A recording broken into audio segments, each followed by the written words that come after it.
नमस्कार। आज हम बात करेंगे पक्का घर नंबर 1 के बारे में। और ये लाल किताब 1941 से ली हुई है। और ये भी बोलना चाहता हूँ कि हमारा जो ये वीडियो रहेगा, ये पूरा इसका सीरीज रहेगा। प्रयास करेंगे कि पूरी किताब को ही हम लोग अच्छी तरीके से पढ़ जाए, ताकि हमें ज्योतिष करने में और भी आसानी हो।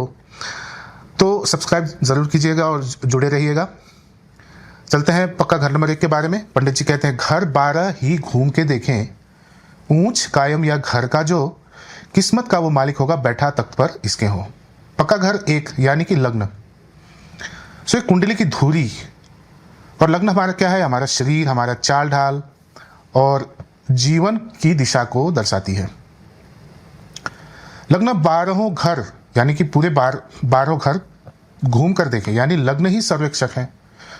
जो ग्रह लग्न में बैठा है, अगर वो ऊंच हो, मजबूत स्थिति या घर का स्वग्रही भी हो, तो उसकी स्थिति बेहद सुदृढ़ मानी जाएगी और उसकी किरणें 12 घर पर अच्छा असर डालती है, यानी कि अच्छा सपोर्ट जो है लग्न के ग्रह कर सकती है। घर 12 ही घूमकर देखें, यानी कि लग्न वह संदर्भ बिंदु है जो संपूर्ण कुंडली के लिए महत्वपूर्ण मानी जानी चाहिए। उदाहरण के लिए, यदि मंगल अगर उच्च का लग्न में हो, तो व्यक्ति साहस, कर्मठ और नेतृत्व को दर्शाएगी, और यह बाकी घरों के कामों पर भी जरूर दिखाई देगी। लाल किताब के सिद्धांत से जोड़े तो लग्न जो है वो उम्र और देह, हमारा शरीर का भी मालिक है। यहाँ जो ग्रह जितना सुदृढ़ होगा, उतना ही 12 घरों के विषयों को संभालने की क्षमता जो है वो लग्न रखती है। इसलिए ऊंच हो, कायम घर का हो, सकारात्मक असर पूरे चार्ट पर स्थिर प्रभाव का संकेत मानी जानी चाहिए। किस्मत का वो मालिक होगा, बैठा तख्त पर इसके हो, यानी कि व्यक्ति के कुंडली में लग्नस्थ जो भी ग्रह बैठा हो, वही किस्मत का मालिक, क्योंकि वह तख्त पर बैठा है।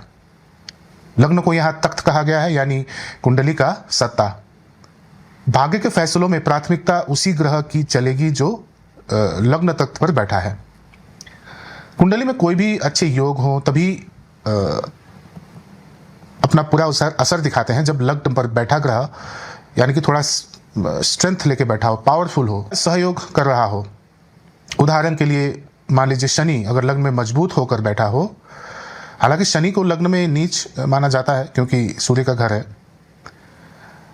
पर जो भी हो, शनि अगर मजबूत लग्न में बैठा हुआ हो, तो व्यक्ति क्या होगा? व्यक्ति अनुशासित, धैर्य रहेगा, पेशेंस रहेगा, और जिम्मेदारी ही उसकी भाग्य का मार्ग बनाएगा।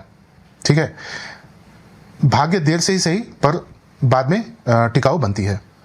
पर अगर लग्न का ग्रह मंदा या खराब अवस्था में हो और व्यक्ति की काबिलियत होते हुए भी क्या होता है कि जीवन में अड़चनें आती रहेगी। और देखा जाए तो लाल किताब में जो पहला, पंचम और नवम जो है त्रिकोण बनाती है, लग्न के अनुसार का जो प्रभाव है वो प्रोमिनेंटली देखने को मिलता है। तो कालपुरुष कुंडली में पहला घर मेष तत्व और आरंभ का प्रतीक है, इसलिए यह बैठा ग्रह पूरी कुंडली को एक स्टार्ट देता है। ठीक है, वो इग्नाइट करता है। यही वजह है कि लग्न का यानी कि ऊंच कायम घर का होना बाकी घरों को लाभदायक माना जाता है। किसी जातक को अगर दूसरे किसी ग्रहों का फल यदि अधूरा मिल रहा है, तो हमें क्या देखना चाहिए? सबसे पहले लग्न के ग्रह की स्थिति को जरूर देखना चाहिए। अक्सर ये पाया जाता है कि लग्न का जो ग्रह है वो संभलते ही बाकी घरों के योग खुद ब खुद सक्रिय होने लगते हैं। घर पहला जब राज हुकूमत 7 वजीरी होता है, हर 2 से कोई दुश्मन होवे 7 फकीरी होता है। घर यानी कि लग्न, यहाँ क्या लग्न को क्या बताया गया कि राजा का हुकूमत।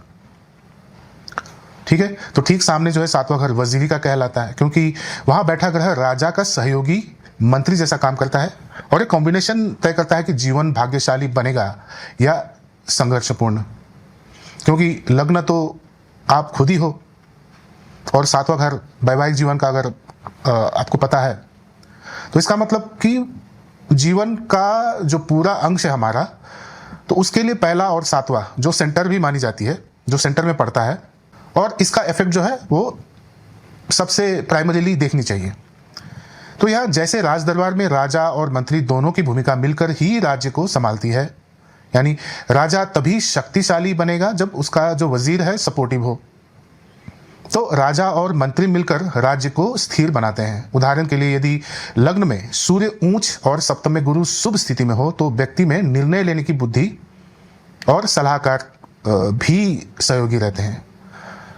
यानी कि राजा गुरु के साथ बड़े खुश रहते हैं और गुरु का जो गाइडेंस है राजा को मिल जाए तो वो सही दिशा देती है। अगर लग्न और सप्तम के ग्रह आपस में शत्रु हो तो भले व्यक्ति राजा है पर दरबार बिखर जाता है। इसका असर जीवन पर पड़ता है, यानी कि फकीरी अर्थात आर्थिक तंगी, मान सम्मान में जो है वो राश भी देखनी पड़ सकती है और संघर्षपूर्ण जीवन रहेगी।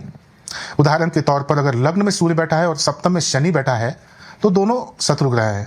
परिणाम स्वरूप व्यक्ति के वैवाहिक जीवन में टकराव देखी जा सकती है और क्योंकि ये घर सोशल का भी है तो बाहरी समाज से असहयोग और डेफिनेटली आर्थिक स्थिति में नकारात्मक प्रभाव पड़ सकता है। इसी तरह अगर लग्न में चंद्र और सप्तम में राहु हो तो मानसिक शांति और दाम्पत्य जीवन में दोनों में नकारात्मक असर देखनी पड़ सकती है और जीवन में स्थिरता की जगह असुरक्षा हावी हो सकती है।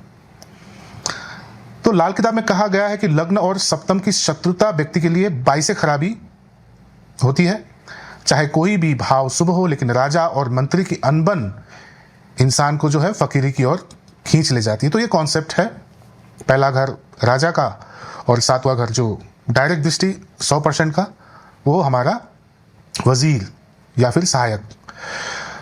अभी दूसरे श्लोक में जाते हैं। ऊंच नीच घर के जो गिने हैं वो नहीं इन घरों लड़ते हैं, बाकी ग्रह सब झगड़ा करते, उम्र से भी वो मरते हैं। यानी लग्न में ग्रह किसी स्थिति में भी हो, चाहे ऊंच का हो या नीच का हो या अपना ही घर का क्यों ना हो, उसे किसी भी ग्रह से लड़ाई करने की जरूरत नहीं पड़ती दूसरे घरों के साथ। यानी लग्न व्यक्ति खुद है और खुद की सोच है। उदाहरण के लिए लग्न में नीच का मंगल है तो व्यक्ति थोड़ा गुस्सैल हो सकता है, जल्दबाजी में काम कर सकता है या फिर फैसला ले सकता है। ऐसी बातें देखने को मिल सकती है। लेकिन मंगल दूसरे ग्रहों के साथ वैसा झगड़ा नहीं करेगा जैसा सामान्य तौर पर सप्तम या अष्टम में कर सकता है। एग्जाम्पल लेते हैं, जैसे उच्च का सूर्य लग्न में हो तो उसका तेज अन्य ग्रहों को नहीं जलाता है। जो तेज है वो लग्न में रहेगा जरूर, लेकिन अन्य ग्रहों जो दूसरे घर में बैठे हो उसे जलाता नहीं है, बल्कि जातक का जो व्यक्तित्व है उससे क्या है उसको हेल्प मिल सकता है दूसरे ग्रहों के लिए, तो दूसरे ग्रहों को इससे फायदा मिल सकता है। बाकी ग्रह सब झगड़ा करते, उम्र से भी वो मरते हैं। यानी बाकी ग्रहों जो अलग घरों में बैठे हुए और आपस में शत्रुता कर रहे हैं तो इस झगड़े का असर इंसान की उम्र पर पड़ता है या फिर पड़ सकता है। यानी बीमारी हो या जीवन में मृत्यु तुल्य कष्ट की बात कर सकते हैं, इससे उनका सामना हो सकता है। एक और उदाहरण लेते हैं। अगर शनि छठवें घर में है और मंगल आठवें में हो और किसी न किसी रूप से अफ्लिक्टेड हो तो ये दोनों क्रूर ग्रह में माने जाते हैं। तो इसकी वजह से एक आपस में झगड़ भी सकते हैं, जिससे स्वास्थ्य पर जो है एक प्रभाव पड़ सकता है। या फिर ये भी बोल सकते हैं कि या फिर 12वें भाव में राहु बैठा हुआ है और सूर्य बैठा है जो सप्तम भाव में, तो डेफिनेटली व्यक्ति जो है वो विदेश जा सकता है। लेकिन साथ साथ विवाह और शत्रुओं से जुड़ी परेशानियां भी झेलनी पड़ सकती है। अब देखते हैं हमारा नेक्स्ट श्लोक जो है। तख्त पे बैठा नर ग्रह राजा, दूसरों से वो स्त्री है, सातवें इसकी औरत बेटी बुध शुक्र दो बैठती हैं। तो नर ग्रह यानी कि पुरुष ग्रह, जिसे हम सूर्य को बोल सकते हैं, मंगल, शनि और गुरु भी नर ग्रह में मानी जाती है। और स्त्री ग्रह जैसे सौम्य ग्रह हो गया, जैसे चंद्र, शुक्र। ठीक है। लाल किताब यहाँ लग्न और सप्तम घर के रिश्ते को राजा और औरत के प्रतीक में भी समझाती है इस श्लोक के तहत। लग्न जिसमें कोई नर ग्रह बैठे हैं वो राजा की तरह माने जाएंगे। ये राजसत्ता की तरह स्वतंत्र और शासक हैं। लेकिन लाल किताब का नियम कहता है कि वही अगर सप्तम घर में आ जाए तो स्त्री की भूमिका ले लेता है। यहाँ तुलना की गई है कि राजा जब सिंहासन पर है तो शक्तिशाली, पर सातवें में वही ग्रह जो है स्त्री के सामने नरम पड़ जाते हैं। अब दूसरी पंक्ति में कहा है कि सप्तम घर यानी सातवां भाव स्त्रियों का घर है। यहाँ औरत, बेटी, बुध, जैसे औरत बेटी को शुक्र और बुध के हिसाब से संबंध माना जाएगा, क्योंकि यहाँ शुक्र जिसे हम एक रिलेशन जो मैरिटल रिलेशन के बारे में बोल सकते हैं, इसका मुख्य कारक है। और बुध जो है यहाँ पर और कन्याओं जैसे बहन, बुआ, मासी, मान लो जब ये दो ग्रह सातवें में बैठते हैं तो स्त्री पक्ष को और मजबूत करता है। यानी कि अगर सप्तम में शुक्र बैठा हो तो वैवाहिक सुख और स्त्रियों से जुड़ा भाग्य मजबूत होगा, पर यह तभी सफल होगा जब राजा और मंत्री यानी लग्न और सप्तम का मेल संतुलित हो।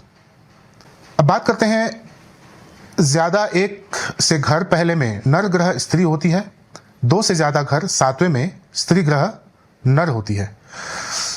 लाल किताब बताती है कि ग्रह अपनी संख्या के प्रभाव से अपना स्वभाव भी बदल सकते हैं। अगर लग्न में एक से ज्यादा नर ग्रह जैसे कि मान लीजिए सूर्य, मंगल, शनि या फिर गुरु बैठ जाए तो स्त्री सदृश असर देने लगते हैं। यानी भले वे ताकतवर हों लेकिन जातक को जरूरी नहीं कि गुस्सैल या आक्रामक बन जाए। उदाहरण के तौर पर अगर किसी पुरुष जातक की कुंडली में लग्न में दो से अधिक पुरुष ग्रह हो तो यह स्थिति उसकी शक्ति को संतुलित कर देती है। ऐसे जातक में गुस्सा तो हो सकता है लेकिन उतना तीखा और विनाशकारी नहीं होगा। और यदि सप्तम भाव में दो से ज्यादा स्त्री ग्रह यानी कि चंद्र, शुक्र आदि, तो स्वभाव जो है नर ग्रह की तरह असर देने लगते हैं। इसका मतलब यह है कि स्त्रियोचित कोमलता और सामंजस्य की जगह कठोरता, थोड़ा हावी होने का भाव बढ़ता है। उदाहरण के लिए अगर किसी स्त्री जातक की कुंडली में सातवें घर में अधिक स्त्री ग्रह हो तो उसका जो स्वभाव है और विवाह संबंधों में स्त्रियोचित जो लचीलापन होना चाहिए वो कम होकर पुरुषोचित कठोरता और दबदबा अधिक हो सकता है। उसकी प्रवृत्ति ज्यादा निर्णायक और आदेशात्मक हो सकता है, थोड़ा डोमिनेटिंग हो सकता है। अब बात करते हैं, गिनती मगर हो राजा अलहदा, राय कमेटी होती है, जाहिरा बेशक 3 हो बैठे, गिनती 4 की होती है। तो देखते हैं कि अलहदा का मतलब जो है वो अलग है, इसका मतलब अलग। राय कमेटी यानी सलाहकार मंडली या फिर समिति, और जाहिरा यानी प्रत्यक्ष, आमने सामने। तो लग्न में कोई ग्रह यानी वो अपनी स्थिति में राजा है,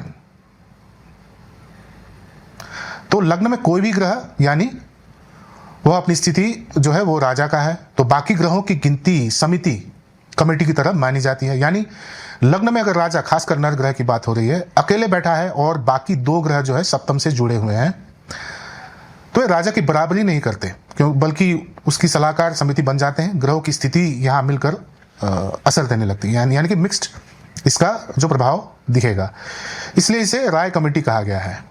और भले ही सामने प्रत्यक्ष रूप से 3 ग्रह बैठे हों लेकिन गिनती में उनका जो असर है वो 4 का माना जाएगा, क्योंकि 3 सदस्य हों तो राजा की उपस्थिति से वे 4 हो जाते हैं। नियम है कि राजा अलग, कमेटी अलग। अभी आते हैं, अकेला पहले बहुत हो सातवें, ग्रहफल राशि होती है, उल्ट अगर हो टेवे बैठे, जड़ सातवें की कटती है।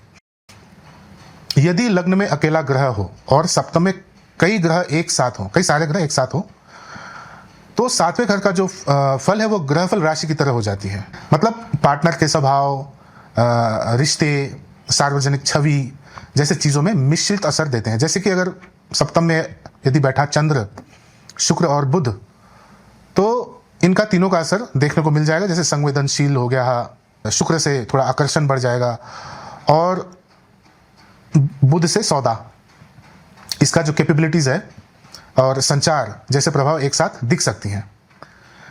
अब अगर उल्टी हालत हो, यानी कि लग्न में कई सारे ग्रह हों और सातवें घर में सिर्फ एक ही ग्रह बैठा हो, तब क्या होगा? तो रिश्तों का जो सहारा उसी एक ग्रह पर टिका हुआ होता है। अगर वो ग्रह ताकतवर और अच्छे कंडीशन में हो तो शादी, साझेदारी अच्छी चल सकती है, पर दबाव बना रहता है क्योंकि अकेला ग्रह बैठा है। नियम यही है कि पहला घर सातवें को प्रभावित करता है, इसलिए लग्न में यदि भीड़ हो और सातवें में अकेला ग्रह होने पर सातवें घर दबाव झेल रहा होता है।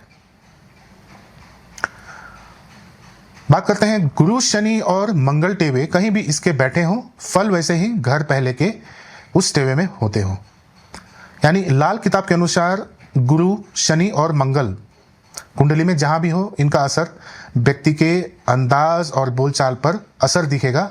जैसे कि मान लो कि पहले घर में ही बैठे हुए हों, तो गुरु मान लो कि चौथे या फिर 9वें भाव में हो, तो व्यक्ति में जो है वो समझदारी और सलाह देने की जो अंदाज है वो व्यक्ति में दिखेगा। शनि अगर बैठा हो कहीं भी, मान लो कि छठे या फिर 10वें भाव में हो, तब व्यक्ति में जो है गंभीर स्वभाव दिख सकता है, जिम्मेदार पूर्ण उसका जो है रवैया दिख सकता है, कम बोलने वाला भी हो सकता है। और ये सारी इफेक्ट जो है वो लग्न का इफेक्ट है। और मंगल यदि मान लो कि तीसरे या फिर 8वें भाव में हो, सिग्निफिकेटर है और 8वां भाव का लॉर्ड है, तो भी चाल ढाल में जो है उनका जो तुरंत प्रतिक्रिया देना या फिर गुस्से से बात करने में जल्दी गुस्सा आ जाना, और 8वां का जो सिग्निफिकेशन है वो चोट खरोच की प्रवृत्ति जैसे बातें नज़र आ सकती है। तो ये था आज का हमारा वीडियो पहले भाव का, लाल किताब 1941 से। हमारा दूसरा वीडियो जो है वो पक्का घर नंबर 2 के बारे में बात करेंगे, और इसी तरह 12वें भाव तक चलते जाएंगे। उसके बाद हम लोग आएंगे ग्रह के अनुसार प्रत्येक घर में क्या इसका सिग्निफिकेशन है, और अगर मल्टीपल प्लैनेट्स बैठे हुए हो उसके बारे में भी चर्चा करते जाएंगे। तो जुड़े रहिएगा, सब्सक्राइब कीजिए, कमेंट कीजिए, और अगर कर सकते हैं तो शेयर भी कीजिएगा। आज के लिए धन्यवाद। मिलते हैं दूसरे वीडियो में।